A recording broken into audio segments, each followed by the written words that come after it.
How to add the Chrome Quick Actions widget to the home screen on the iPhone 16 series. First, let's go back to the home screen by swiping up at the bottom of the screen. And from the home screen, touch and hold. Then tap on the Edit button.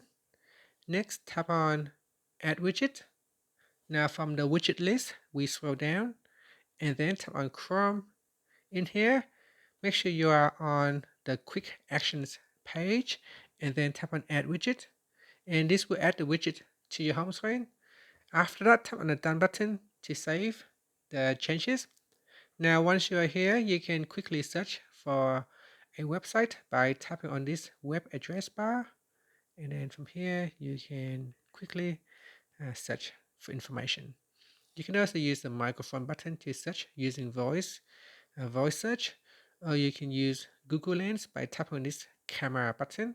So that will allow you to use Google Lens. You can also quickly start your search in private mode or incognito mode by tapping on this private button.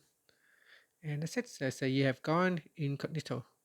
And that's it. Finally, you can swipe up to go back to the home screen. Thank you for watching this video. Please like and subscribe to my channel for more videos.